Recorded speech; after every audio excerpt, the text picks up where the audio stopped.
그리스도의 사랑이 우리를 강권하시는도다. 우리가 생각건대 한 사람이 모든 사람을 대신하여 죽었은즉 모든 사람이 죽은 것이라. 아멘. 할렐루야. 오늘도 무더운 날씨를 이기고 귀한 예배의 자리를 지킬 수 있도록 해주셔서 감사합니다. 오늘 예배를 통해 세상에서 받은 모든 상처들이 깨끗하게 치유되고 주님의 은혜로 가득 찬 삶을 살게 될 줄 믿습니다. 세상 속에서 살아가면서 주님의 말씀에 순종하기보다 저희의 인간적인 교만함과 연약함에 의지했던 시간들을 이 시간 회개합니다. 항상 무너질 수밖에 없는 저희들을 용서하시고 항상 주님께 저희의 삶을 맡겨드리는 믿음을 가질 수 있도록 역사해 주시옵소서. 주님, 이제 방학 기간이 끝나가고 있습니다. 방학 기간 동안 수레바퀴의 삶이 무너진 사람이 있다면 회복을, 수레바퀴의 삶을 잘 굴리는 사람에겐 견고함을 허락하셔서 다가올 가을 사역에 더욱 우선순위를 명확히 하고 비전에 사로잡혀 사역하는 우리 모두가 될 수 있도록 역사해 주시옵소서. 저희 청년부 지체들 속에 강력히 임해 주시옵소서. 무더위 속에 몸이 많이 지치고 악한 세상 속에 영이 많이 지칠 때가 있습니다. 성령의 비로 저희의 메마른 영혼을 적셔주시고 주님의 은혜를 열방에 선포하는 사명자의 삶을 살 수 있도록 해 주시옵소서. 세상을 변화시킬 주님의 제자로 저희 청년부 지체들을 사용해 주시옵소서. 교회의 리더가 되시는 목사님을 위해 기도합니다. 목사님의 귀한 사역이 지속될 수 있도록 영과 육의 건강을 주시옵소서. 또한 주님과의 교제가 끊어지지 않고 주님께서 제자들을 지도하셨던 것처럼 성도님들께 주님의 말씀을 전파할 수 있도록 해 주시옵소서. 악한 영이 목사님의 마음에 틈타지 않도록 임해 주셔서 주님의 사역을 하는데 어려움이 없도록 해 주시옵소서. 또한 목사님의 가정에도 평안을 주시옵소서. 저희 예일교회가 계속해서 선교하는 교회가 될 수 있도록 해 주시옵소서. 15호 선교사가 세워져서 복음을 강력히 전파할 수 있도록 임해 주시옵소서. 혼란스럽고 미움과 비난이 주류가 되는 세상을 위해 더욱 기도하길 원합니다. 오늘 예배를 통해 성령으로 세상에 주님의 복음을 전하길 원합니다. 이러한 고백이 이 시간 말로 그치는 것이 아니라 영원한 삶으로 나타낼 수 있도록 역사해 주시옵소서. 세계 비전의 사명이 삶의 목표가 될 수 있도록 역사해 주시옵소서. 함께 해주실 주님을 기대하며 이 모든 말씀 살아 역사하시는 주 예수 그리스도의 이름으로 기도드렸습니다. 아멘. 네. 안녕하세요. 청년 비다실 목장 문성인 청년입니다.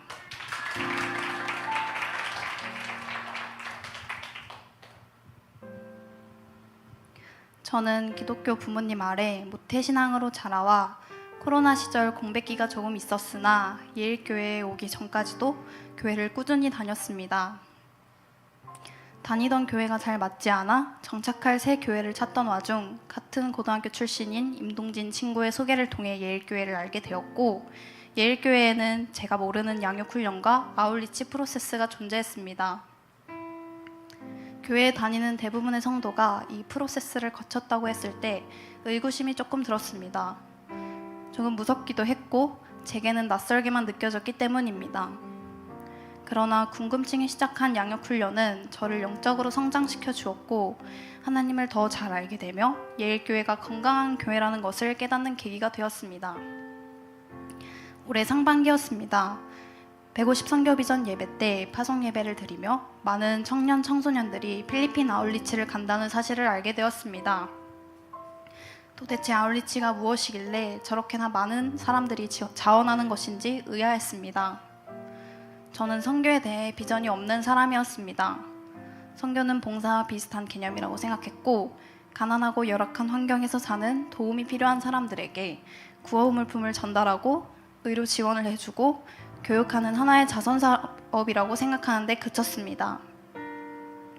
봉사와의 다른 점이라고 한다면 우리가 현지인들을 위해 기도하고 또 위로해준다는 점이었습니다. 영혼을 구하는 것은 깊이 생각하지 못했고 선교에 대한 비전이 부족할 수밖에 없었습니다.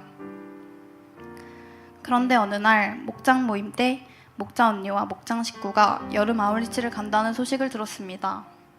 그때 당시까지만 해도 저는 아울리치가 무엇인지 몰랐습니다. 제게 같이 가자는 제안을 하자 저는 반 농담식으로 알겠다고 했습니다. 저는 제 마음이 열려있고 시간이 넘치는 지금 이 순간이 아울리치 가기 딱 좋은 때라고 생각이 들었고 같은 목장 식구끼리 간다면 든든할 것 같았습니다. 하지만 아울리치를 가기까지는 수많은 방해들이 있었고 가는 것을 결심하기는 쉽지 않았습니다. 가장 큰 이유로는 만만치 않은 금액이었습니다. 지금 당장 아울리치를 떠나기엔 제 잔고에 돈이 턱없이 부족했습니다. 부모님께 선뜻 말씀드리기도 죄송했습니다. 부모님 모두 선교에 대해 열린 마음이셨지만 금전적 부담은 마찬가지였습니다. 고민의 시간은 계속 길어졌고 저는 바로 포기하기보다는 기도로 간구하자는 마음으로 기도했습니다. 시간이 조금 지나 부모님께서 제가 은혜 받길 원한다는 말씀과 함께 먼저 손을 내밀어 주셨고 저는 아울리치를 갈 수 있게 되었습니다. 필리핀에 도착한 날 새벽 4시가 훨씬 넘어 도착하여 숙소에 적응하기도 전에 다음날 6시에 기상해야 하는 스케줄을 감당해야 했습니다.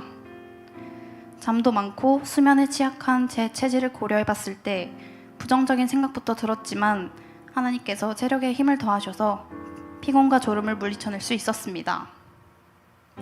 아울리치 첫날 첫 백지 전도를 나가게 되었을 때 많은 비가 내렸습니다.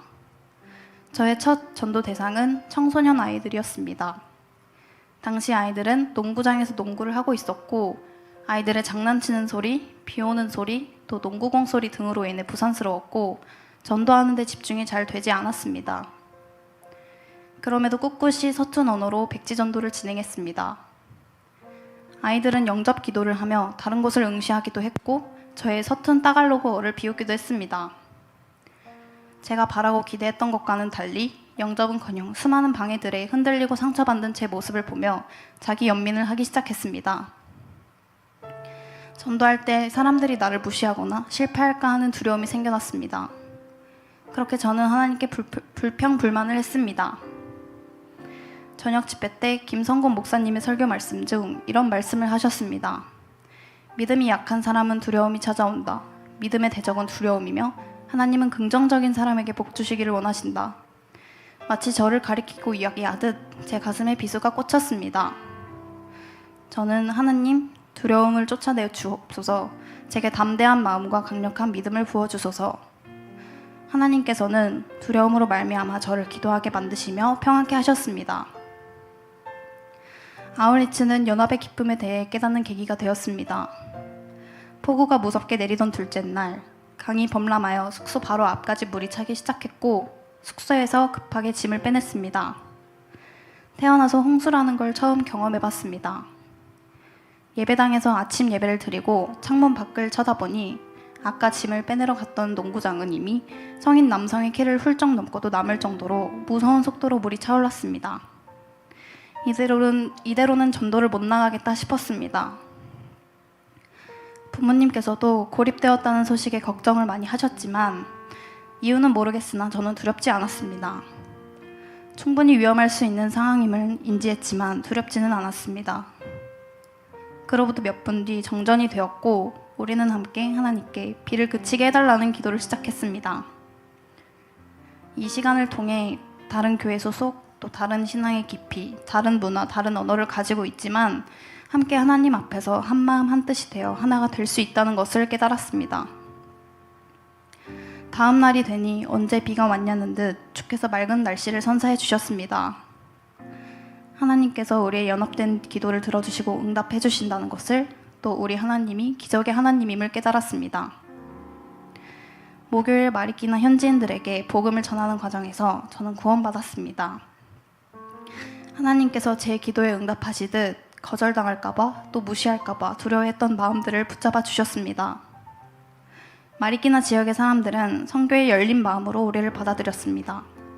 서툰 언어지만 끝까지 우리의 말을 들어주고 함께 기도하며 하나님 만나길 갈망했고 초대하지 않아도 해피미팅에 참여하며 초청 집회에 기꺼이 와주는 순수하고 아름다운 영혼들을 보며 오히려 제 안에 있던 어둡고 불평불만하는 마음들이 사라지며 밝은 빛이 찾아왔습니다. 어둠 속에서 빛으로 인도하시는 주님을 만날 수 있었습니다. 기억에 남는 한 아주머니가 계셨습니다. 누가 봐도 열악한 환경에서 남편과 아이 둘과 함께 살고 있었습니다. 아주머니는 이미 예수님을 믿는 분이셨습니다. 하지만 자신의 불우한 처지로 인해 마음속에 항상 슬픔이 자리하고 있다고 하셨습니다. 아주머니는 매일같이 울며 가족을 위해 기도했지만 하나님을 원망하기도 하셨다고 합니다. 마음이 너무 아팠습니다. 나는 별것도 아닌 일에 하나님을 원망하곤 했는데 오로지 나는 내 이익을 위해서만 기도했구나 싶었습니다. 비록 언어의 한계로 인해 깊은 이야기까진 듣지 못했으나 아주머니의 고통을 이해하는 데는 충분했습니다. 영접 기도 후 아주머니는 우리에게 고맙다고 인사해 주셨고, 제 아내는 하나님은 복 주시기를 원하시는 분이라는 믿음의 확신과 함께 아주머니와 그 가족분들을 구원하기 위해 기도해야겠다는 깊고 진한 열정이 생겼습니다. 저녁에 진행된 초청 집회에서 우리 조원들이 복음을 전했던 말이 끼난 사람들이 초청 집회에 함께 참여하며 서로 반가워하는 모습을 보면서 기쁨이 3배, 4배가 되었습니다. 하나님께서 우리 전도에 응답해 주셨구나. 또 하나님께서 그들의 발걸음을 집회 자리 가운데로 이끌어 주셨구나. 한 명 한 명 복음의 말씀과 영접 기도를 나눈 사람들이 모여 1000명 가까이 이루었을 때 그들과 함께 찬양하고 하나님께 영광 올려드렸을 때의 그 감격은 제 가슴을 뜨겁게 만들었고 글로 형용할 수 없는 은혜가 넘쳐났습니다. 하나님께서는 제가 왜 아울리치를 오게 되었는지 지금 이 자리에 있는 이유를 깨닫게 하셨습니다. 바로 저를 사용하시기 위함입니다.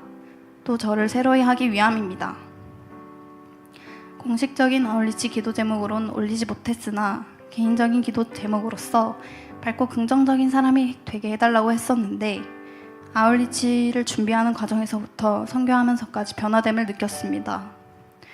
함께 아울리치에 갔던 목장 식구들로부터 웃음이 많아졌다는 말을 들으며 팀원들과 서로 말도 못 나누던 첫날과 달리 마지막 날 웃으며 나눔을 하는 제 모습을 발견하며 기도가 응답되었음을 확신했습니다. 아울리치를 다녀온 후 저는 훈련을 받음으로써 영적으로 더욱 성장하고 싶고 영어와 따갈로그어 또 말씀을 공부해서 더 준비되고 성령으로 무장된 모습으로 다시 아울리치에 도전하고 싶습니다.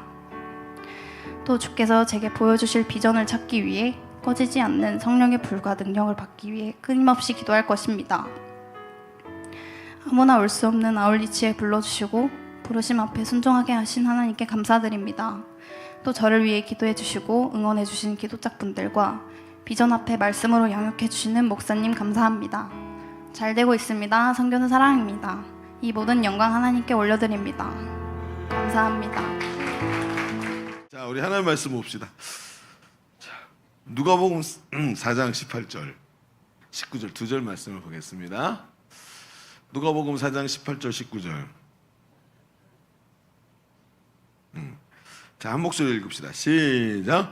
주의 성령이 내게 임하셨으니 이는 가난한 자에게 복음을 전하게 하시려고 내게 기름을 부으시고 나를 보내사 포로된 자에게 자유를, 눈먼 자에게 다시 보게 함을 전파하며 눌린 자를 자유롭게 하고 주의 은혜를 전파하려 하심이었다. 아멘. 그럼 강남의 부촌 아파트 15층에서 부부가 싸움을 하고 있었대요. 왜 싸우는 거 서로 바람이, 양쪽 부부가 다 바람이 나서 싸우다가 막 말이 험하게 오가다가 감정이 격해져 가지고 화가 난 남편이 먼저 베란다로 뛰어내려서 밑으로 뛰어내린 거예요. 화가 나가지고. 그거 보고 아내가 거기다가 막 쌍욕을 하면서 아내도 같이 뛰어내렸대요. 그걸 보면서 막 울고 있던 아들이 머리를 쥐어짜면서 괴로워하면서 자기도 뛰어내린 거예요. 근데 세 사람이 모두 살았대요. 남편은 제비였고 아내는 날라리였고 아들은 비행청소년이었대요. 그래요. 우리도 날아야 합니다. 자, 옆 사람에게 말해주세요. 뭐라고? 두 날개로 날아오르는 건강한 교회가 시작! 두 날개로 날아오르는 건강한. 자, 우리도 떨어지면 안 죽어요. 그죠? 우린 두 날개로 날기 때문에. 자, 그런데 여러분 이 얘기를 시덥지 않은 얘기를 왜 시작하느냐? 그럼 우리 교회는 두 날개로 날아오르는 건강한 교회입니다. 두 날개로 날아온다는 게 무슨 뜻이죠? 물론 우리 잘 알아요. 대그룹의 날개와 소그룹의 날개가 균형을 이뤄서 날아오르고 뭐 이런 얘기가 중요한 게 아니고 두 날개로 날아오른다는 것은 바로 복음을 누리는 성도의 영광스러운 삶을 말하는 거예요. 아무나 올 수 없는 곳이라고 표현하잖아요. 아무나 누릴 수 없는, 두 날개로 날아오른다는 것은 하나님 자녀된 권세를 가지고 복음을 누리고 있는 성도의 모습이 바로 이 두 날개로 날아오르는 모습이에요. 여러분, 복음은 여러분, 복음이 무엇입니까? 어떤 사람은 복음이 죽어서 천국 가는 거라고 얘기해요. 근데 그건 복음을 절반밖에 모르는 것입니다. 복음이 죽어서 천국 가는 거를 그런 것이라는 거 다 알아요. 마귀도 알아요. 그런데 중요한 게 뭐냐면 예수님께서는 그럼 죽어서 천국 가려면 뭐하러 이 땅에서 병든 자를 고치시고 이 땅에 살아가는 사람들에게 복음 전하셨을까요? 이 땅에서의 복음도 굉장히 강력한 능력이 있고 이 땅에서 누리는 것을 하나님 원하고 계시기 때문에 이 땅이 별게 아니라면 뭐하러 하나님께서는 여러분 에덴 동산을 왜 지으셨겠습니까? 주님은 이 땅에 관심이 많으셔요. 이 땅을 사랑하시고 지금도 이 땅이 회복되기를 주님 원하시는 줄로 믿습니다. 그래서 복음도 말이에요. 나중에 천국 가는 것과 함께 이 땅에서 예수 그리스도의 승리를 누리도록 하셨다는 거예요. 그래서 복음이 이 땅에서 전해지고 복음을 듣고 자유와 해방을 누리기를 주님이 원하셨어요. 복음이 무엇입니까? 여러분 단정적으로 말합시다. 복음은 우리 인생의 모든 문제를 해결하신 예수 그리스도의 십자가 승리입니다. 예수님이 승리하셔서 우리 인생의 모든 문제를 해결하셨다는 이런 얘기가 되는 것입니다. 그래서 예수를 믿는 성도는 복음의 승리를 날마다 누리는 삶을 살아가는 게 정상인 겁니다. 그런데 복음의 승리를 누린다는 말이 우리가 신앙생활을 하면서도 너무나도 추상적이고 모호하게 들리는 거예요. 복음의 승리를 누리는 게 뭘까요? 복음의 승리가 현실이 아니라 모호한 신비주의적 어떤 이야기로 들리고 복음의 능력으로 살아갑시다라는 말이 그냥 슬로건으로 남아있는 그런 교회가 되기를 하나님 원하실까요? 제가 어렸을 때 저희 아버지가 목사님이셨어요. 그냥 여기 시흥에 있는 어떤 지금은 시흥은 굉장히 발달된 도시였지만 그때는 그 시흥이 굉장히 안으로 들어가면 굉장히 깡촌 동네였어요. 제가 살던 곳은 아버지가 목회지가 교회가 하나 있었는데 그 동네로 들어가기 위해서 언덕을 하나 이렇게 지나서 넘어서 내려가면 언덕 밑에 거기에 그래서 그 있잖아요. 그 동네 부잣집이 이렇게 바로 보면 산을 등지고 앞에 물이 있고 이런 데 있죠. 그런데 부잣집이 하나 있고 그 길을 쫙 들어가면 안에 동네가 있고 동네에 거기에 이제 교회가 있었어요. 근데 제가 어렸을 때 5살, 6살 이럴 때 칼싸움하고 막대기로 칼싸움하고 놀 때 아이들하고 막 몰려 올라가서 그 동산 위를 쫙 올라가고 그런단 말이에요. 근데 그 동산에 가면 누가 있었냐면 꼭 머리 풀고 그렇죠? 미쳐가지고 막 머리 떡 자고 또 뛰어다니던 여자가 있었어요. 씻지도 않고 막 시커매가지고 그러고 돌아다녀. 어느 날은 옷 다 벗고 뛰어다녔고 애들 있잖아요. 꼬맹이 아들이 그 사람이 저 멀리서 나타나면 무서워가지고 도망가고 막 그랬었어요. 근데 어느 날 저희 교회 앞마당에 그 여자가 나타난 거예요. 근데 혼자 온 게 아니라 어떤 여자분이랑 같이 왔는데 나중에 보니까 엄마인 거예요. 엄마가 딸을 데리고 교회 온 거예요. 왜 왔나 했더니 엄마가 무당이야. 엄마가 무당인데 자기가 귀신이 자기한테 들려서 얘가 무당이 됐는데 이 귀신이 이 딸에게 들어가기로 하는 거예요. 그래서 내림굿을 해갖고 딸이 무당이 돼야 된다고 얘기를 하는 거예요. 엄마는 알고 있는 거예요. 무당이라. 근데 딸이 그걸 거절했어요. 그랬더니 이런 일이 벌어졌다고 하면서 막 와가지고 뭐라 그러냐면 우리 딸이 지금 이렇게 죽어가는데 이거 살릴 수 있는 건 교회밖에 없다는 걸 자기는 알고 있다는 거예요. 데리고 왔어요. 그래서 어떤 줄 아세요? 제가 어렸을 때 그거 보면서 너도 무서웠고 엄마 뒤에 숨어갖고 그러고 있었는데 목사님하고 그렇게 다 얘기를 하고는 저희 사모님이 권사님을 몇 사람 불렀어요. 그리고 옛날 시골 예배당 가면요 이렇게 앞에 강단 있으면 옆에가 방으로 양쪽에 기도실이 2개가 있어요. 그래서 목사님은 이리로 안 들어오고 옆방을 통해서 이렇게 바로 들어오도록 돼 있어요. 양쪽에 2개가 있어가지고 저도 그래서 옆에서 벽 뚫고 들어올까 생각을 하다가 너무 안 될 것 같아요. 그만할게요. 자, 그래갖고 거기 그 방 중에 하나에 같이 들어가갖고 권사님 3사람이랑 문 딱 걸어 잠그고 3일 동안 기도했어요. 그러고 나서 수요 예배 때 그분 머리 곱게 빗고 와서 딱 앉아서 예배 드렸어요. 깜짝 놀랄 일이죠. 사람들은 알고 있었어요. 이런 문제 교회 가지고 가면 해결된다는 걸. 교회는 복음의 능력이 있는 곳입니다. 예수 그리스도 십자가 승리가 있는 곳이에요. 그래서 문제를 해결할 수 있어요. 우리 인생의 모든 문제를 해결하신 예수 그리스도의 십자가 승리. 이게 복음이다. 그런데 우리 시대는 이 복음이 뭔지를 잘 몰라. 교회가 말하지를 않아요. 복음을 얘기하고 복음의 능력을 말하면 마치 무슨 신비주의적 이야기를 하는 것처럼 들린단 말이에요. 여러분, 성경이 그렇게 써 있습니까? 아닙니다. 성경은 예수 그리스도가 너희가 내 이름으로 기도하면 내가 시행하리라 말씀하셨습니다.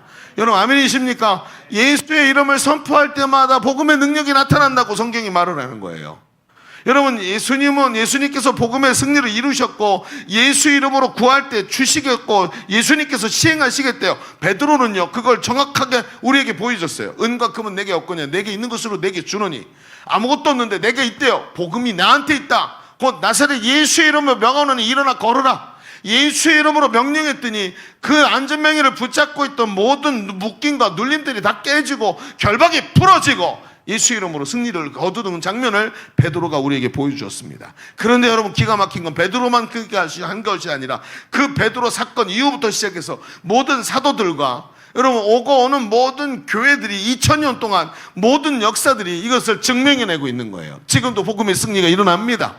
여러분, 저를 하나님께서 제가 복음 전하는 날, 복음 전하던 곳에서, 제가 행복 모임 하던 곳에서 복음을 전하고 나서 손을 얹고 치유했을 때 기도가 그 자리에서 응답되고 그 자리에서 병 낫는 것을 한두 번 보여준 것이 아니란 말이에요.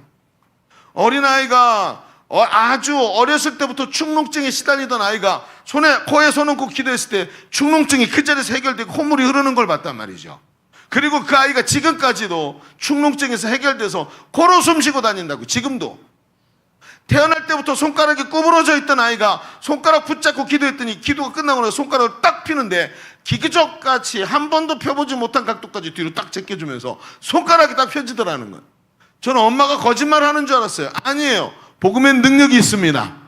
마치 아닌 것 같고 이게 무슨 신비주의인 것 같지만 신비주의가 아니라 예수님 명령 말씀하신 대로 내 이름으로 구하면 내가 시행하리라 하신 말씀 그대로 되고 있는 거예요.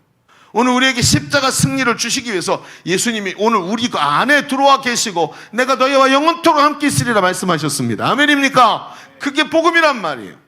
그래서 예수 그리스도를 영접하는 자가 예수 그리스도의 부활의 능력을 함께 가지고 있는 게 당연한 거예요. 그걸 얼마나 오래전부터 얘기했는지 우리가 알고 있는 복음성가 내용에, 찬송가 내용에 전부 다 그게 들어있어요. 오늘 시작하면서 찬송가 불렀죠. 한상희 집사님이 인도할 때마다 앞에 찬송가를 부르는데 문제는 자기도 잘 모르는 걸 불러서 자꾸 틀린다는 거지만 정확하게 알고 부르셔야 됩니다. 박자 놓치지 않도록. 제가 인터넷으로 다 보고 있어요. 그래요. 근데 오늘 가사가 뭐였죠? 가사가 뭐였어요? 주의 보여? 그거였나?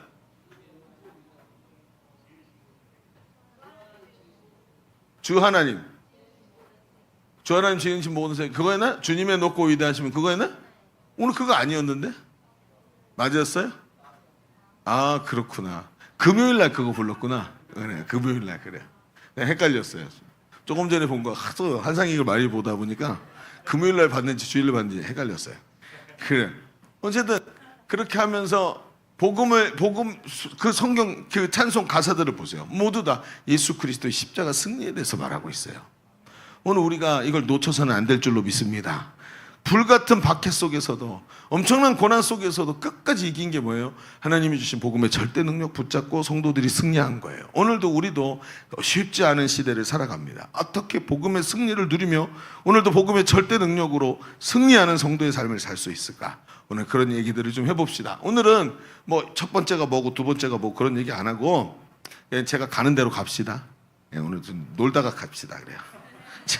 자, 그래서 오늘 우리가 이런 얘기를 합시다. 먼저 우리는 복음이 무엇인지를 좀 점검하는 그런 시간을 가질 거예요.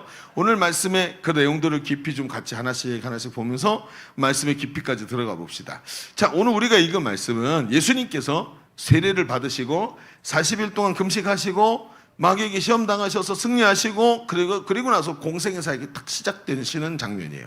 근데 공생의 사역을 시작하면서 예수님은 맨 먼저 뭐부터 하셨냐면 회당에 먼저 가셨어요. 유대인들이 모이는 회당에 가셨어요. 왜냐하면 거기 성경이 있어요.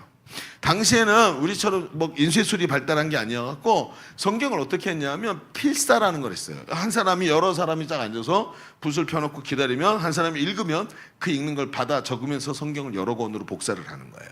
이를 필사라 그러는 거예요. 근데 이렇게 갖고 성경이 가다 보니까 성경이 많지를 않아요. 이사야서라는 성경이 이 회당에 있었는데 예수님이 가셔서 이사야서를 쫙 펼쳐갖고 이사야서 61장의 말씀을 읽은 거예요. 오늘 우리가 읽은 말씀이.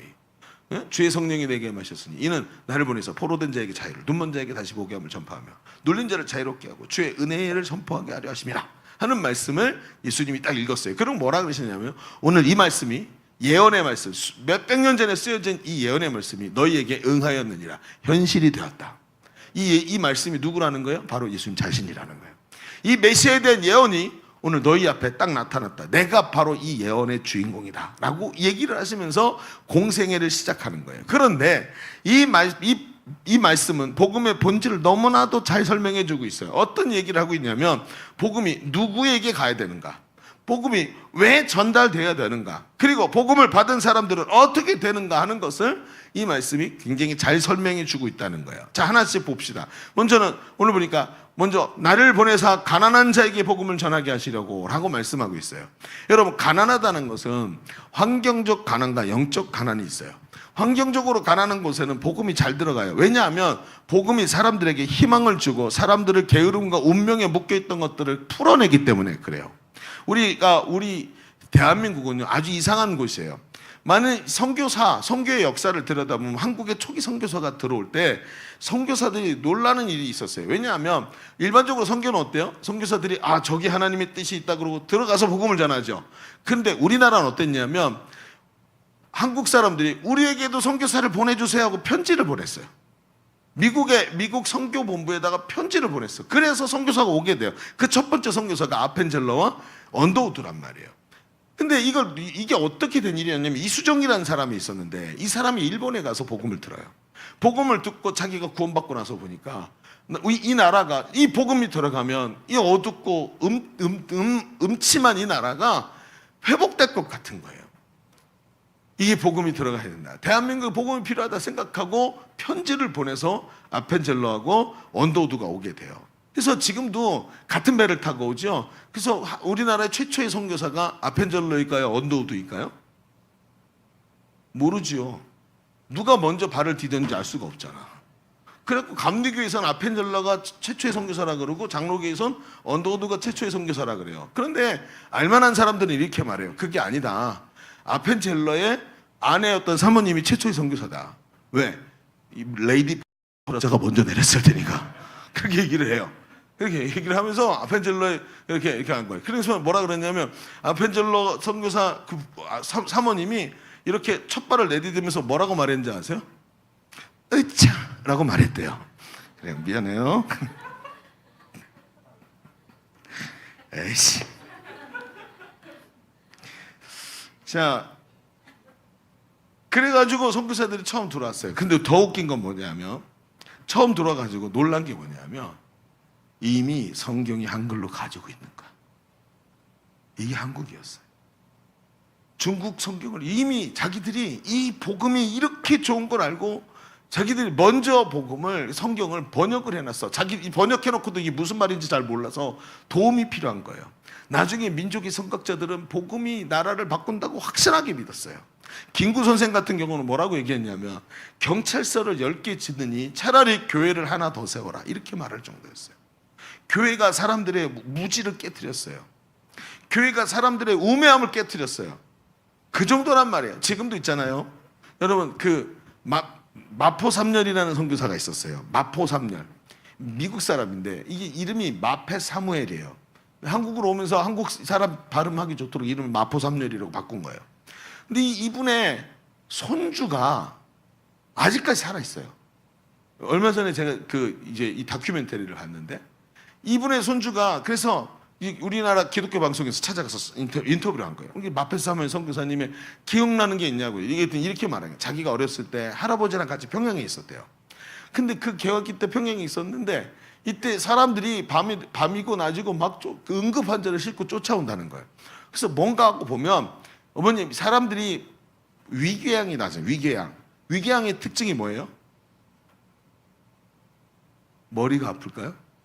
위궤양의 특징이 뭐죠? 발바닥이 아플까요? 위궤양의 특징이 뭐예요? 위가 아파요. 근데 웃긴 건 뭐냐면 딱 그 시간에. 그리고 그 시간에 되면 아픈 거예요. 그러니까 이 사람들이 위궤양이 걸리면 이렇게 생각해요. 여기에 귀신이 들어갔다. 어떻게 똑같은 시간에 계속 같은 시간에 아프냔 말이에요. 그리고 어떻게 했냐면 무당에게 가요. 여러분 허준 그런 거 있잖아요. 의사 줄을 서시오 그러면서 허준 있잖아요. 이런 허준은 평민들에게는 전혀 기회가 돌아가지 않았어요. 귀족들에게만 갔어요. 그래서 어떻게 했냐면 그 시대에 거의 대부분이 병 걸리면 무당 찾아갔어요. 무당들은 그냥 이렇게 해갖고 구태주고 낳게 만들어줬거든.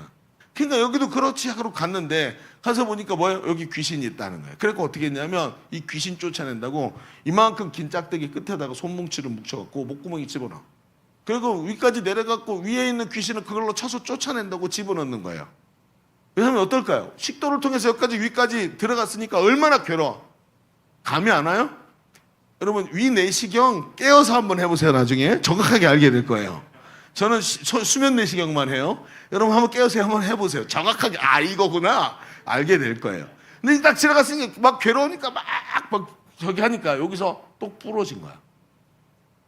그럼 요 위에서부터 요 식도 요 밑에까지 뭐가 있어요?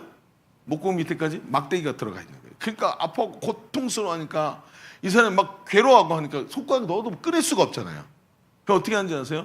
양귀신 섬기는 백인 선교사한테 데려가는 거예요. 왜? 그때 선교사는 대부분 누구예요? 의수를 갖고 있었거든. 의사였어요. 그래서 데리고 오면 어떡하냐면 요 목구멍 목젖 밑에 기도 있죠. 여기 요 쇄골 만나는데 요 밑에 여기를 메스로 탁 찢으면 바로 여기에 뭐가 걸리면 식도가 걸리게 돼 있어. 그 식도 열어가지고 손가락 놓아서 그걸 끄집어내는 거예요. 그리고 다시 봉합해 주는 거예요. 뭐라 그러냐면 이분이 이런 환자가 하루에도 꼭 2-3명은 왔다는 거예요. 이게 100년 전 한국이에요.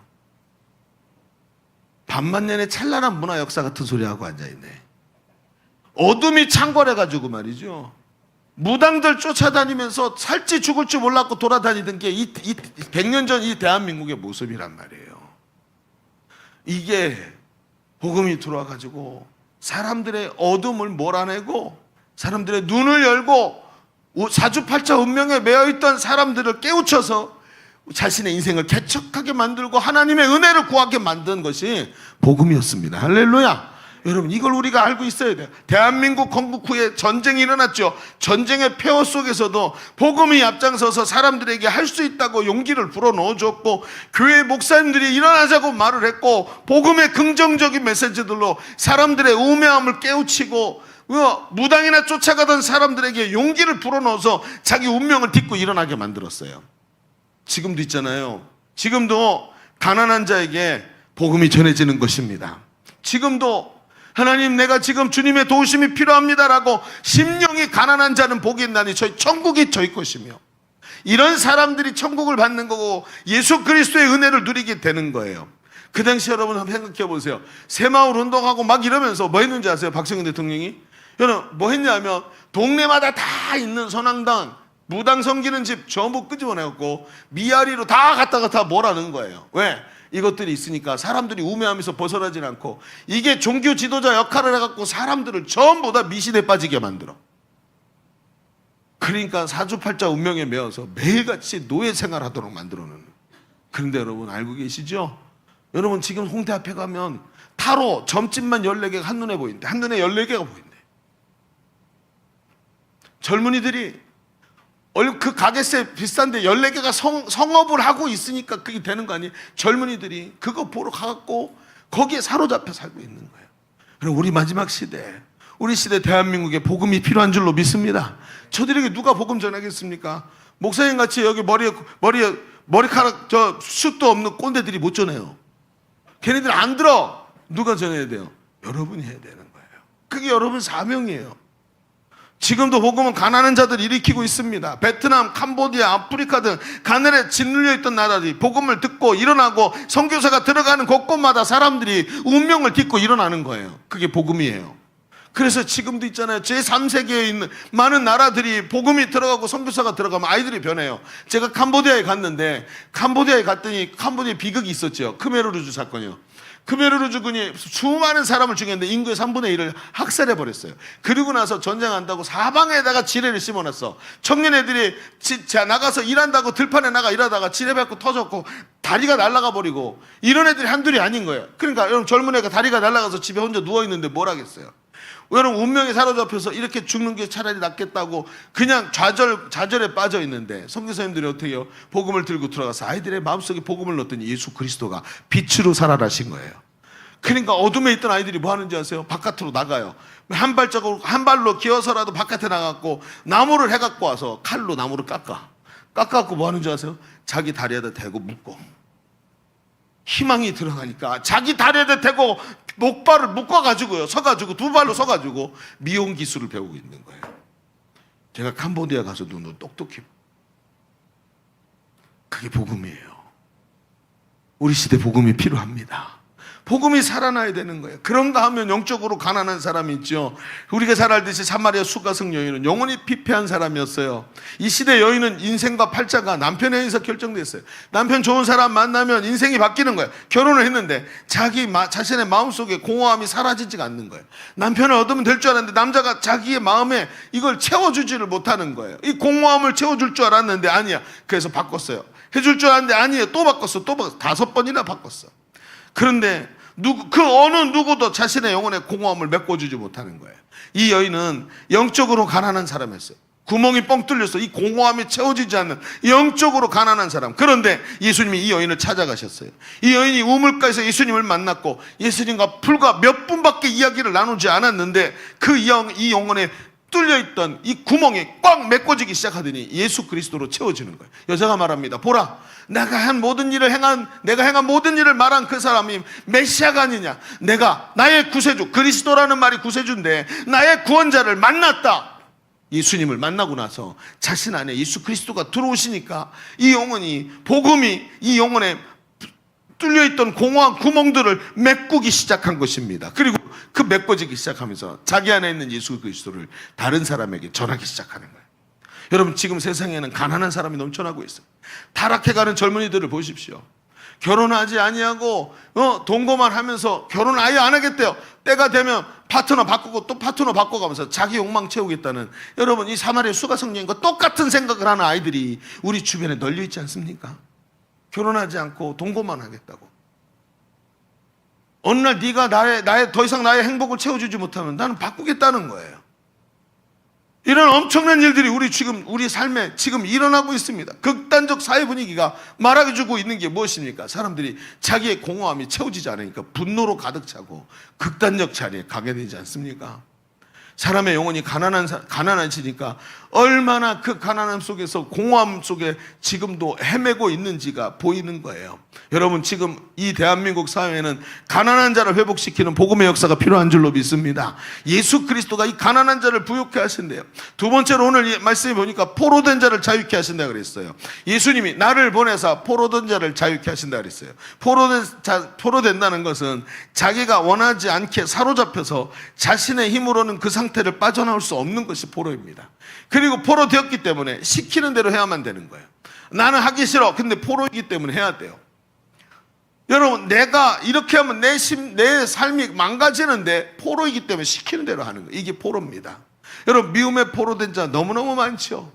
요즘 시대에 미움이 동기가 됐어요. 남을 미워하는 것이 동기가 되고, 두고 봐라, 내가 안갚음을 해줄 거다. 응? 네가 상사라고 나한테, 네가 나보다 나이가 많다고, 네가 나보다 직장에서 상사라고, 네가 이렇게 해? 내가 두고 봐라, 너 위로 올라가마. 여러분, 이런 사람 얼마나 많습니까? 네가 나에게 돈이 좀 많다고 나에게 이렇게 뭐라 그러죠? 자꾸 전문 용어 생각나서 그런 용어 쓰면 안 되지. 그렇죠? 네가 나에게 이렇게 나를 그렇죠, 그래요, 그렇게 해서 뭐 그러면서, 그죠? 그래가지고 뭐 그랬고 저 내가 두고 봐라, 내가 코를 납작하게 해주마. 여러분, 이런 게 인생의 동기가 된 사람 얼마나 많아요? 아니라고 말할 수 있겠습니까? 수많은 젊은이들이 비교하면서 저 사람보다 뛰어나기 위해서 자신의 정체성은 없이 그냥 남들과 비교하며 살면서 미움과 불안과 분노에 포로되어 있지 않습니까? 이러고 싶지 않은데, 이러지 않으면 동기가 없어요. 미움이라는 동기, 분노라는 동기, 비교라는 동기가 없이는 오늘 이 땅에서 남들과 싸워서 승리할 수 있는 방법이 없는 거예요. 또 어떤 포로됨이 있을까요? 알코올, 도박, 여러 가지 중독에 포로된 사람 많죠. 알코올, 도박, 인터넷, 음란물, 요즘에 강력한 5대 포로됨입니다. 알코올, 도박, 인터넷, 음란물. 이 5개 중에 한 가지는 다 있죠. 그렇죠? 하나씩 물어볼까요? 자, 알코올 손 들어보세요. 그러지 맙시다. 음란물 손 들어보세요. 또 다 안 들어. 그럴 줄 알았어. 여러분, 인터넷에 포로되지 않은 사람 몇 사람이나 될까요? 그렇지 않습니까? 이제는 혼자 지하철을 타고 가면서도, 버스를 타고 가면서도 가만히 자기 자신에 대해서 생각하고 기도하고 묵상하는 사람들 본 적 있으십니까? 없습니다.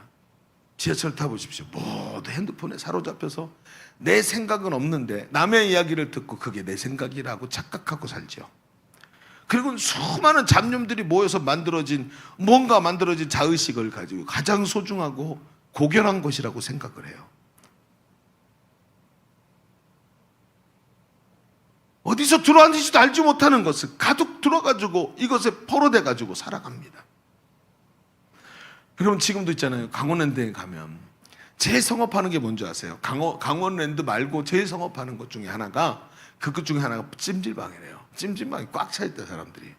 왜 이렇게 꽉 차 있나고 저 다큐멘터리로 나온 거 봤는데 뭐라 그러냐면 그 중에 한 사람 그 사람들이 다 찜질방에서 잠을 자고 새벽이 되면 일어나서 나간대요. 어디 가나 강원랜드 가서 줄 서는 거예요. 많은 사람이 도박을 하러 오는데 늦게 가면 슬롯 머신이 몇 개 없어가지고 딱 차버리는 거예요. 그러니까 못하고 돌아가는 거예요. 그러니까 먼저 가서 자리를 잡고 앉아서 슬롯 머신에 있으면 뒤에 돈 있는 사람들이 와가지고 20만 원에 그 자리를 산대요. 그럼 20만 원을 받아가지고 뭐 하죠? 밥 먹고 그리고 찜질방 값 내고 한 10만 원 남겠죠? 그렇죠? 10만 원 나오면 뭐 하는 줄 아세요? 다시 슬롯 머신 땡기는 거예요. 한 번만 터지면 집으로 돌아갈 수 있다는 거예요. 포로된 상태에서 빠져나오지를 못해요.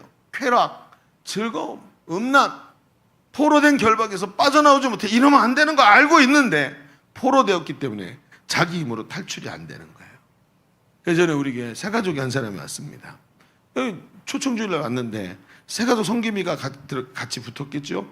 그래놓고 같이 얘기를 하다가 쭉 새가족 성김이 사역을 하고 집에 가기 전에 이번 주간에 한 주간 평안하게 잘 지내시고 제가 좀 기도를 해드리고 싶은데 기도 제목 하나만 나눠주세요. 얘기를 했더니 이 사람이 오늘 교회 처음 왔으니까 기도 제목이 어디 있겠어요. 그리고 갸우뚱하다 제가 요즘 담배를 좀 끊으려고 그러는데 기도 좀 해주세요. 이렇게 얘기를 했대요. 그리고 지나갔어요. 그 주에 못 나오고 그 다음 주에 또 나왔다고 합니다. 그러니까 2주 만에 나왔는데 새가족 흥김이가 너무 반가워가지고 같이 얘기를 하고 예배 드리고 나서 같이 밥 먹으면서 물어본 거예요. 근데 그거 어떻게 됐어요? 네. 뭐가요? 저기 담배 끊으려고 그러셨다 그랬잖아요. 제가 기도했거든요. 2주 동안 제가 열심히 기도했거든요.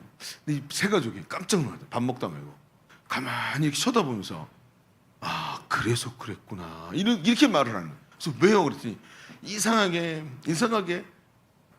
지난 2주 동안 담배를 피려고 하면 자기가 거의 평생 담배를 폈는데 담배를 피려고 하면 냄새가 역하고 구역질이 나서 피울 수가 없었대요. 이상하다 너무 니코틴이 이게 땡기니까 막 어떻게 할지 몰랐고 니코틴 패치 붙이고 입에다 담배를 대면 구역질이 나. 그러니까 패치를 붙이면서 아직까지 담배를 못 피고 있다고 그러는 거예요. 그런데 왜 그러는지 몰라. 이게 속이 울렁울렁거리고 그러니까 혹시 암인가 싶어서 점검도 해봤는데 아니라는 거죠. 왜 그런지 몰랐는데 이유를 오늘 알게 됐다는 기도에서 그러시고 포로된 자를 자유케 하시는 예수 그리스도의 은혜가 있습니다. 그 이름을 부르는 자마다 구원을 얻는다고 주님이 말씀하셨어요. 그리고 여러분 또 한 가지 포로됨이 있어요. 이건 영적 포로됨입니다. 왜냐하면 우리 시대에 포로가 너무 많으니까. 영적 포로됨, 귀신에 포로된 자들이 있다는 거죠. 몇 년 전에 우리 교회 신기가 있는 아주머니가 한 분 오셨어요. 또 신기 있는 사람 또 나온다. 근데 이분이 자기가 신병이 났대요. 자기 주변에 무당이 많은데 왜 아픈가 하고 얘기를 쭉 해보니까 무당들이 다 자기들이 갖고 있는 이 귀신들이 한마디씩 하는 게 있겠죠. 들어오니까 저 사람 무당 돼야 되고 귀신 들어가야 되는데 거절해서 저렇게 됐다. 근데 난 그거 싫다. 교회 가면 해결받을 수 있다. 이래가지고 교회 왔다는 거예요. 제가 이제 내가 뭘 해줘야 되지? 고민스럽죠. 근데 그 중에 오래된 얘기예요. 지금은 먼저 하나님 나라 가신 권사님 한 분이 이분을 받았어요. 자기가 섬기비로, 새가족 섬기비로 말을 쭉 나누고 친해지고 그래서 점심 먹고 나서 비전에서 이제 예수님을 영접시키려고 처음 온 걸 알고 예수님 영접시키려고 백지전도를 쭉 하고 복음을 설명하는데 이분이 갑자기 바람 빠진 풍선처럼 픽 쓰러지는 거야. 다 들리고 눈도 껌뻑거리는데 대답도 못하고 쓰러져갖고 가만히 있는 거예요. 그래서 조금 있으면 다시 살아나고 아이고 뭐 그래서 이거 앉는 거야.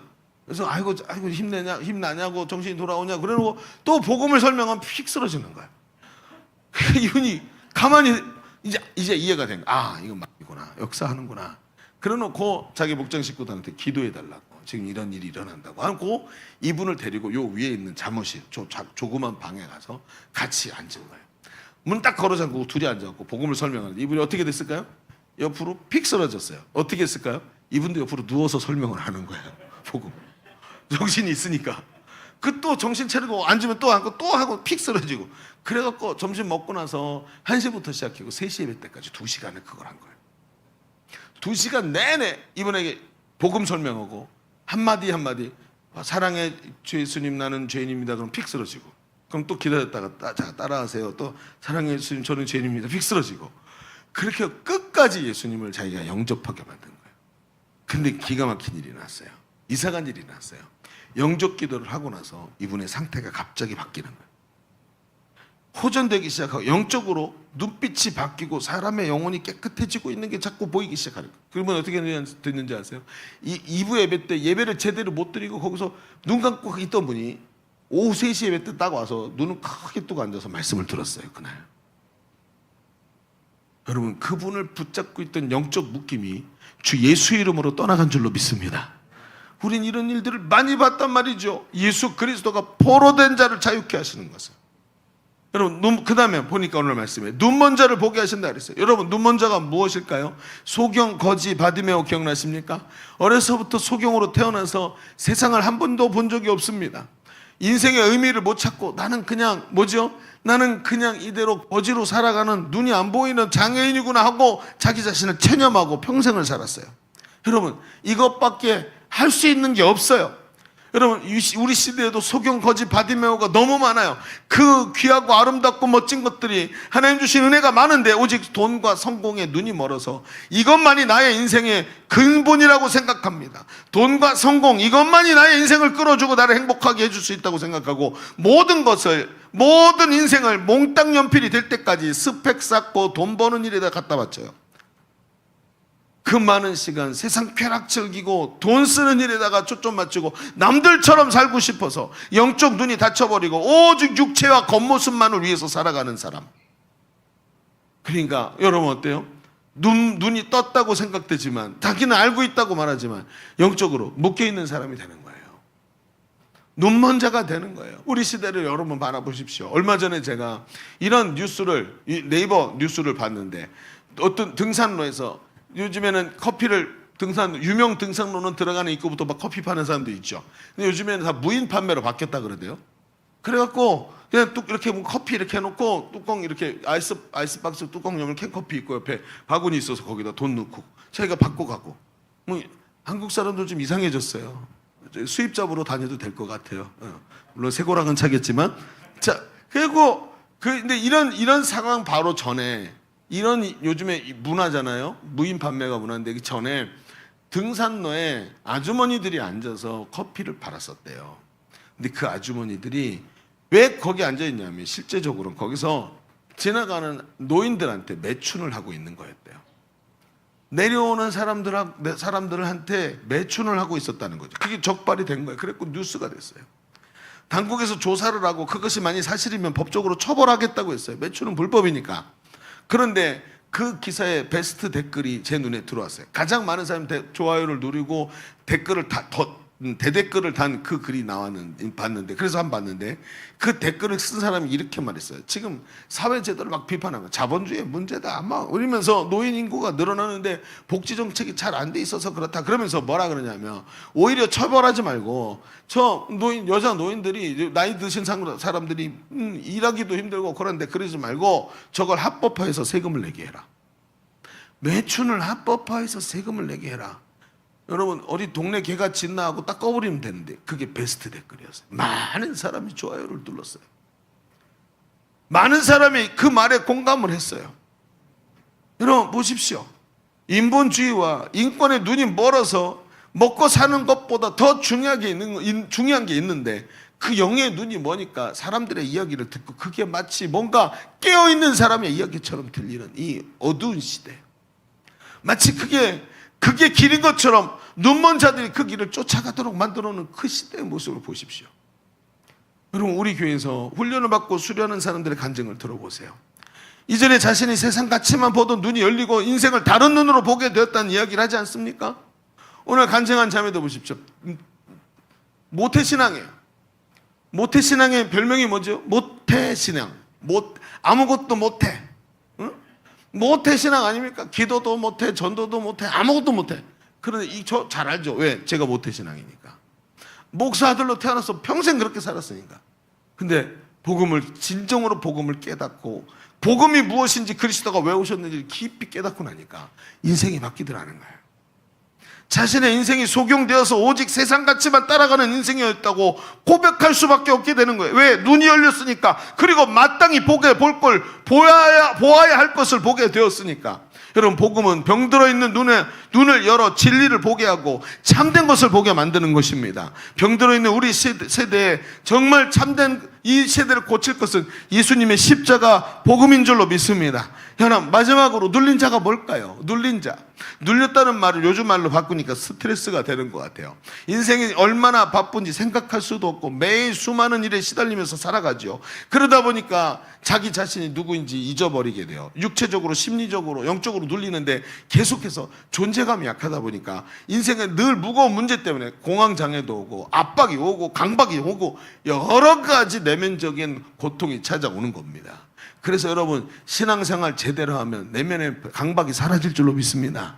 자기 자신이 누구인지 모르는 거예요. 그래서 오는 거예요. 요즘 우리 교회 여집사님 한 분이 계셔요. 이분은 우리 교회 오신 지 한 3년쯤 되신 것 같습니다.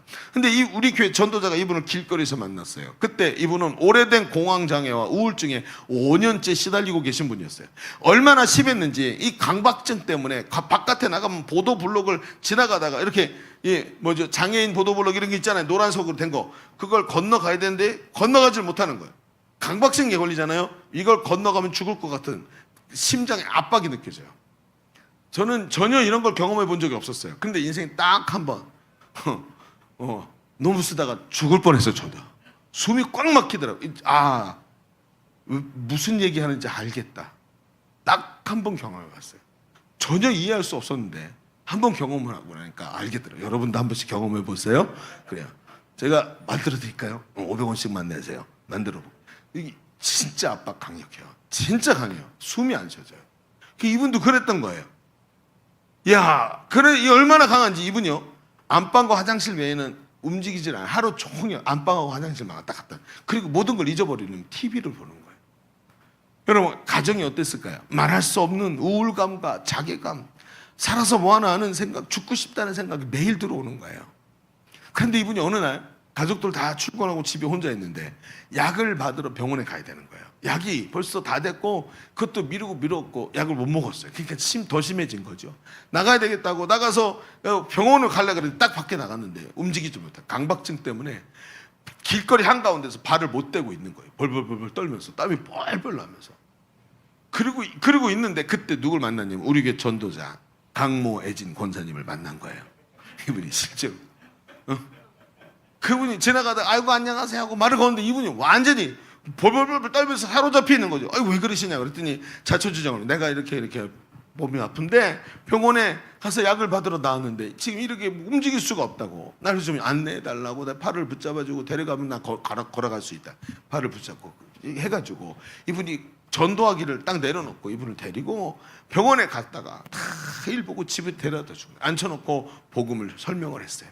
행복 모임을 한 거예요. 1:1 행복 모임. 그리고 이분이 예수님 영접했어요.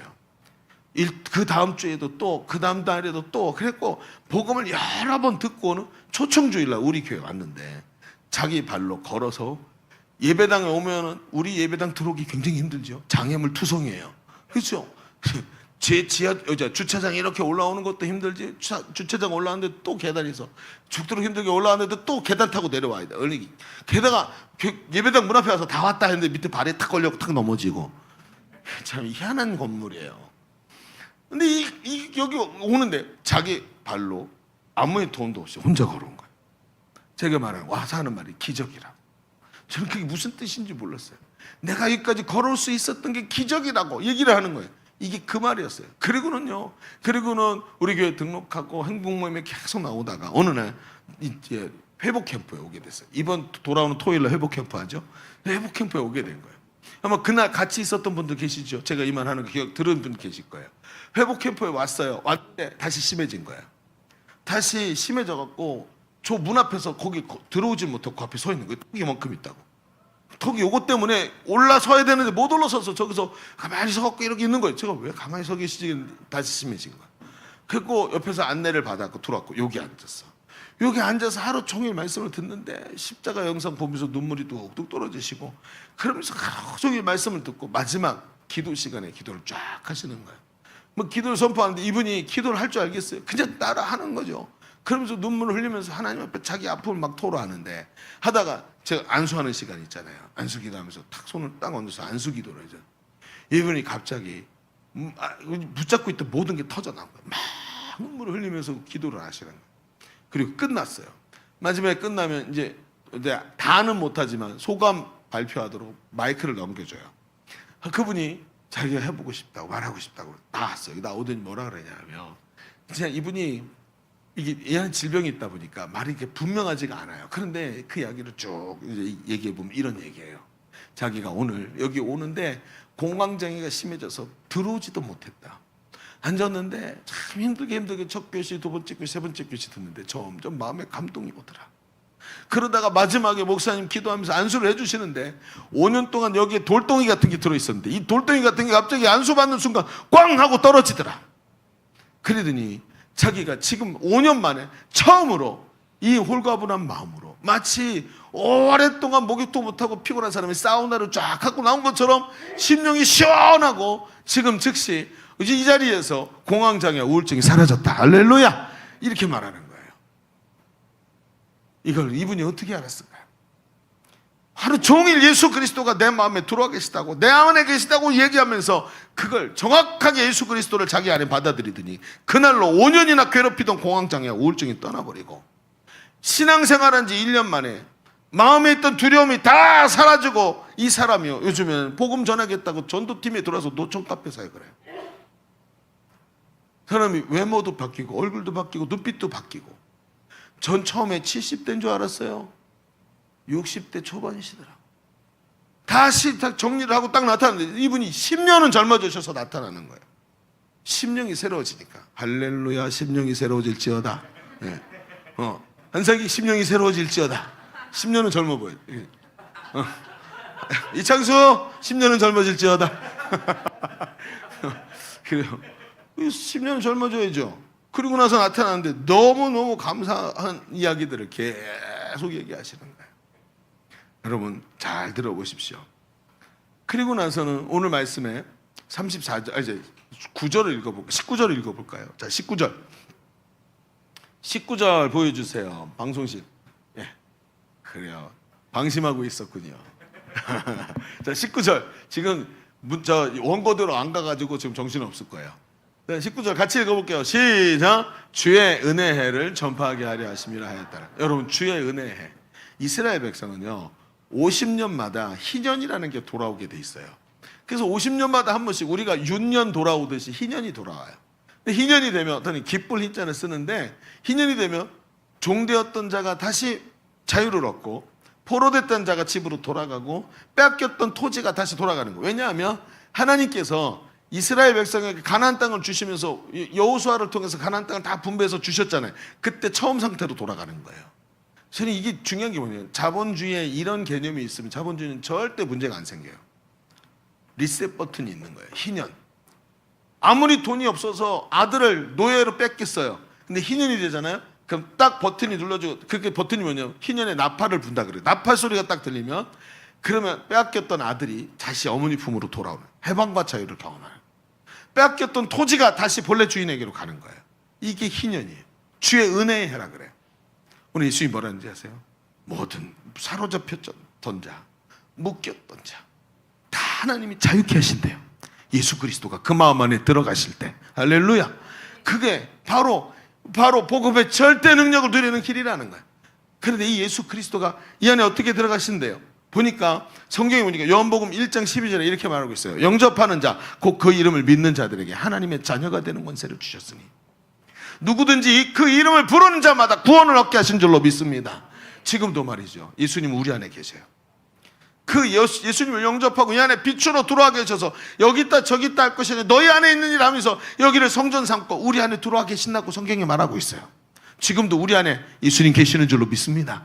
이분이 우리 안에서 능력이 되셔야 되는 거예요. 그런데 여러분 생각해 보세요. 복음이 능력이라고 생각해 본 적 있습니까? 예수의 이름으로 더러운 질병과 묶임이 풀어지고 사람이 자유와 해방을 누린다는 걸 경험해 본 적이 있습니까? 그게 안 되는 거예요. 그러니까 이게 나를 죽이는 줄 알면서도 악하고 음란하고 추잡하고 더럽고 자기 인생을 파괴하는 자리에서 벗어나오지를 못하는 거예요. 여러분, 예수 이름의 승리를 누리시기를 바랍니다. 너희가 내 이름으로 기도하면 내가 시행하리라. 예수님의 말씀이에요. 내 이름을 부르라고 말씀하셨고 그 이름을 부르는 자마다 구원을 얻으리라고 말씀하셨어요. 오늘도 이 자유와 해방을 누리는 방법이 뭡니까? 여러분 안에 계시는 예수 그리스도를 붙잡는 것입니다. 예수 그리스도를 붙잡을 때 일어나는 거예요. 내가 나시리 예수 이름의 영혼이 나를 붙잡고 있는 음란의 영은 떠나갈지어다. 음란의 영은 떠나갈지어다. 가정을 파괴하는데, 여러분, 가정을 파괴하는 음란의 영을 야동이라고 부르면서 마치 이게 문화현상처럼 포장하고 있는 여러분, 이 시대의 모습을 보세요. 여러분, 요즘 나오는 웃기는 짤들 중에 남편 컴퓨터에 음란물이 없는 사람이 없다고 얘기해요. 내 컴퓨터에 없어요. 무엇을 어떤 헛소리라고 앉아있어. 여러분, 음란물 보잖아요. 남편이 음란물 보면 아내가 여자로 안 보입니다. 남편과 아내 관계가 깨져요. 그런데도 벗어나오질 못해요. 왜? 음란물에 중독이 돼요. 사로잡혀서. 여러분, 오늘 우리의 인생을 깨뜨리려는 마귀가 있어요. 내 안에 예수 그리스도가 너희가 내 이름을 붙잡으라고 말하고 계시는 거예요. 그 이름을 붙잡을 때 복음의 절대 능력이 우리 안에 역사하실 줄로 믿습니다. 그 이름으로 붙잡으십시오. 자, 우리 기도하십시다. 오늘도 내 안에는 예수가 계십니다. 예수가 내 안에 계시기 위해서 그분이 하신 일이 뭔지 아세요? 십자가에서 피 흘려 죽으셨어요. 예수님이 나의 능력이 되기 위해서 그분이 하신 일이 뭔지 아세요? 그 십자가에서 부활하셔서 오늘도 나와 함께 계십니다. 내 속에 주님이 계신 줄로 믿습니다. 내가 이 시간 나시리 예수를 명하노니 나를 붙잡고 쓰러지게 만들고 결박하고 그 속에서 고통당하며 눌린 자가 되게 만들고 포로된 자가 되도록 만드는 더러운 귀신과 눌림들아, 예수를 명하여 떠나갈지어다. 떠나갈지어다. 예수님 내 안에 빛이 되어 주시옵시고 오늘 우리가 복음의 능력으로 승리하는 자 되게 하여 주옵소서. 우리 말씀 붙잡고 기도합니다. 주여, 할렐루야. 아버지 하나님, 오늘도 담대한 믿음으로 주 앞에 나갑니다. 오늘도 이 말씀이 오늘 우리를 새롭게 하시는 줄로 믿습니다. 우리 안에 예수님이 계시는데도 불구하고 그것을 잊어버리고 하나님 앞에 아버지 구하지 못하고 입을 열어 기도하지도 못하고 예수 이름을 부르지도 못하는 자리에서 있지 않습니까? 오늘 우리 안에 믿음을 허락하여 주옵소서. 하나님 역사하여 주옵소서. 주님 강력한 능력을 부어주시옵시고 담대한 믿음으로 복음의 절대 능력을 붙잡게 하여 주옵소서. 우리 안에 믿음이 있게 하여 주옵소서. 역사하여 주옵소서. 하나님 역사하여 주옵소서. 우리 다시 한번 기도합시다. 여러분, 오른손을 가슴에 얹으십시오. 여러분, 저는 성경에 있는 12의 혈루증 앓던 여인의 이야기가 저의 마음을 굉장히 두들깁니다. 수많은 사람이 예수님의 몸에 손을 대고 밀치고 있었는데 예수님의 능력은 이 여인에게만 나갔습니다. 왜 그런가 하고 봤더니 이 여인의 믿음이 저분의 옷자락에만 손을 대어도 내가 나을 것이라고 믿었다. 여러분, 예수 그리스도의 십자가 복음의 능력은 한도 없고 끝도 없지만 그 능력이 나가는 길은 믿음입니다. 믿는 사람은 그 여인밖에 없었고 그 여인만 내가 저분의 옷자락에만 손을 대도 낫겠다라는 믿음으로 나갔던 거예요. 오늘 우리에게 필요한 게 무엇인지 압니까? 복음을 몰라서가 아니에요. 목사님 설교를 안 해줘서가 아니에요. 여러분, 우리 안에 믿음이 필요한 줄로 믿습니다. 믿음을 허락하여 주옵소서. 사마리아 수가성 여인처럼 오늘 예수 이름의 관세를 믿고 주님만 의지해서 기도의 자리에서 내 안에 계신 주님과 손붙잡고 승리하게 하여 주옵소서. 예수 이름을 부를 때 승리하게 하여 주옵소서. 우리에게 믿음을 허락하여 주옵소서. 우리 다시 한번 주님 외치고 기도합니다. 주여, 할렐루야. 오늘도 우리에게 믿음 허락하여 주옵소서. 주님, 온전한 믿음 우리 안에 있기를 원합니다. 사마리아 수가성 여인처럼 아버지 하나님, 12의 혈루증 앓던 여인처럼 아버지 하나님, 내가 저번에 옷자락에만 손을 대고 나을 것이라는 믿음 가지고 주님 앞에 나가기 원합니다. 내게 믿음을 허락하여 주옵소서. 내게 믿음을 허락하여 주옵소서. 성령 안에서 아버지, 내가 믿음으로 승리하는 자 되기를 간절히 원합니다. 하나님, 내게 믿음을 허락하여 주옵소서. 오 할렐루야.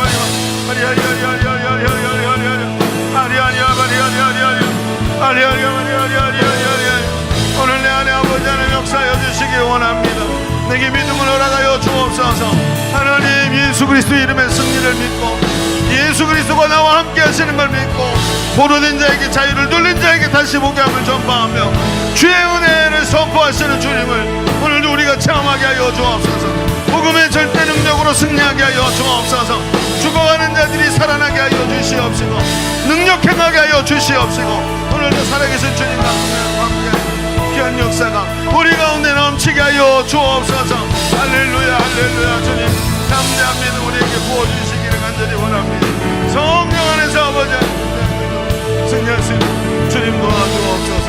주여 함께 하시기를 간절히 원합니다. 은혜로우신 하나님, 오늘 우리의 집에 가면 포로된 결박에서 자유롭지 못한 우리의 형제들이 있고 오늘도 여러 가지 짓눌림에 고통당하며 슬픔당하고 있는 우리의 부모님과 친구들과 내 주변에 수많은 사람들이 있습니다. 그런데 그들을 건질하고 그들을 위해서 기도하라고 복음의 절대 능력을 우리에게 주셨건만 우리의 입술이 닫혀져 있어서는 안 될 줄로 믿습니다. 주님, 오늘 우리에게 복음을 누리는 자 되게 하여 주시옵시고 내 안에 계신 예수 그리스도의 그 이름의 권세와 능력으로 은과 금은 내게 있는 것으로 되게 주노니 나사렛 예수 이름으로 명하노니 일어나 걸으라 말하게 하여 주옵소서. 성령님, 오늘 우리를 깨닫게 하시고 마지막 시대 깨어서 진리를 볼 수 있는 눈을 우리에게 허락하여 주옵소서. 오늘도 함께 하신 하나님께 감사드리며 예수님의 이름으로 기도하옵나이다. 아멘. 우리 하나님께 영광의 박수 올려드리겠습니다.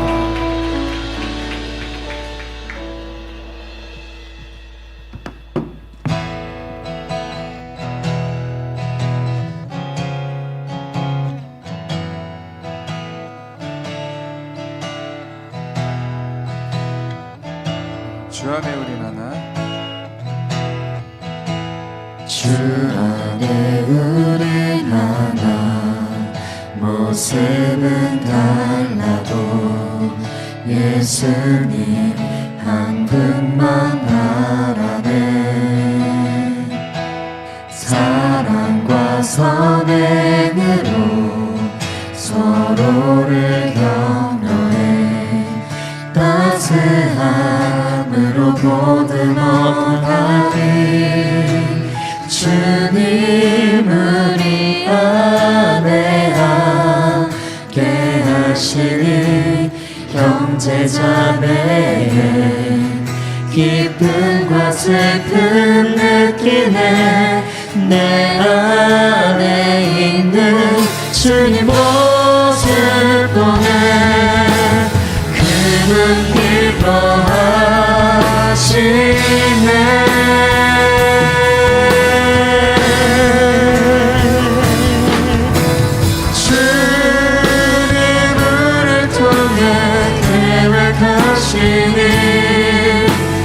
부족한 입술로 찬양하게 하시니 주님을 통해 계획하시니 너를 통해 하실 기대해. 주 안에 우리 하나, 모습은 예수님 한 분만 바라.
계획하시니 주님 우리를 통해 계획하시니 너를 통해 하실 일 기대해 너를 통해 하실 너를 통해 하실 한 번 더 너를 통해